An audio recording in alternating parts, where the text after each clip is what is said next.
This was brought to you by the Storyteller on YouTube and Facebook.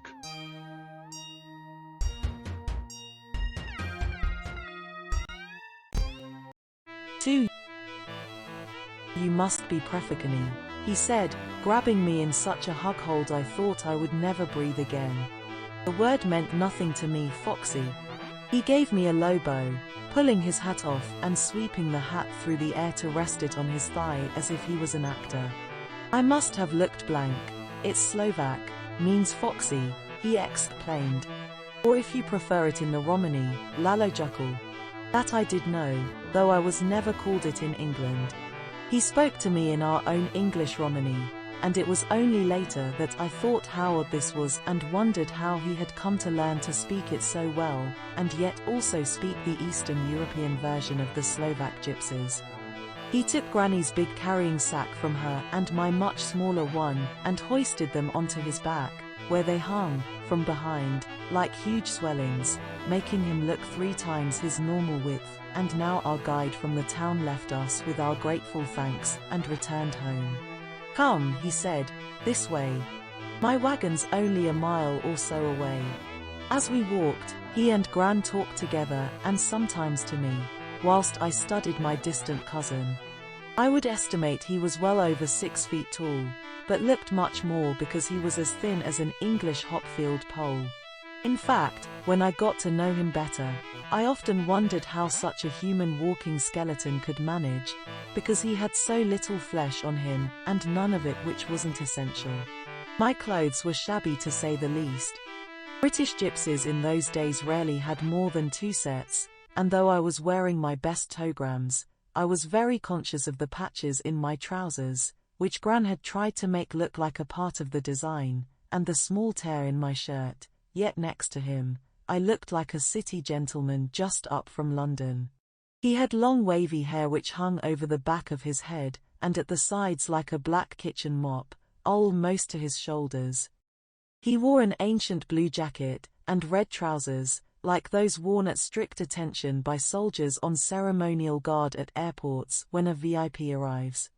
He even had gold braid, tatty I grant you, sewn onto both the trousers and the jacket, underneath which an open-necked white shirt almost hid his brown buckled belt. His boots? None.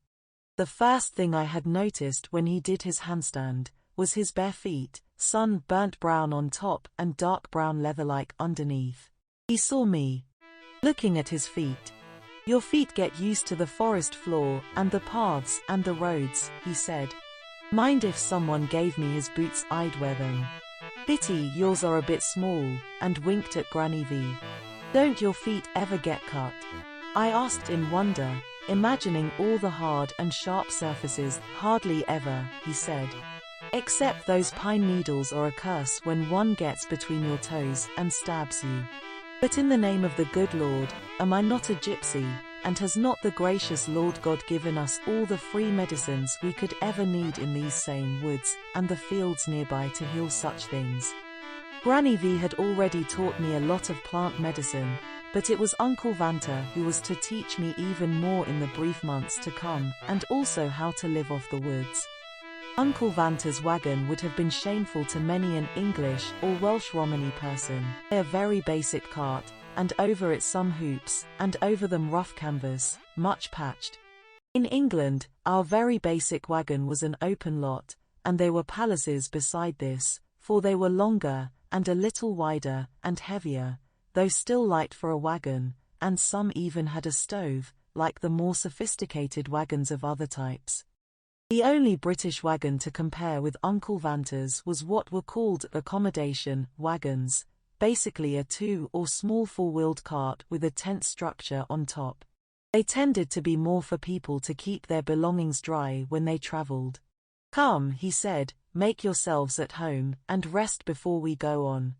But where are the others? I asked. 5 miles yet, he said. But why are you not with them, Uncle?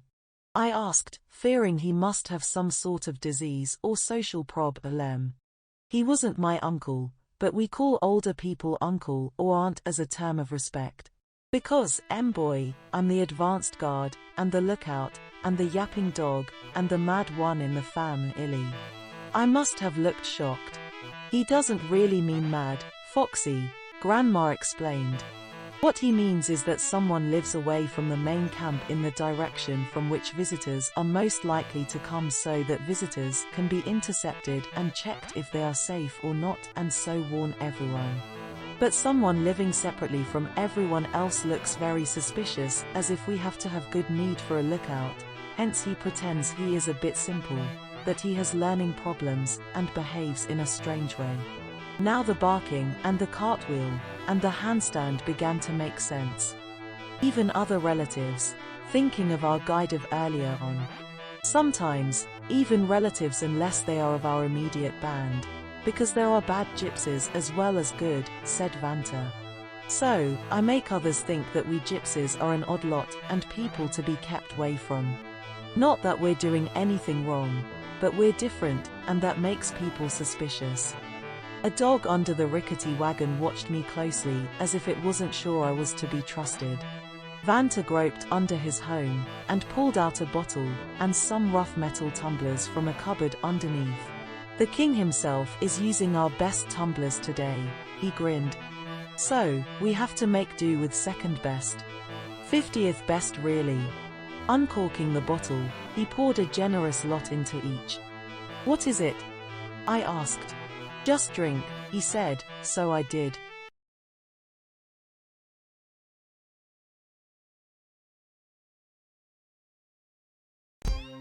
This was brought to you by The Storyteller on YouTube and Facebook.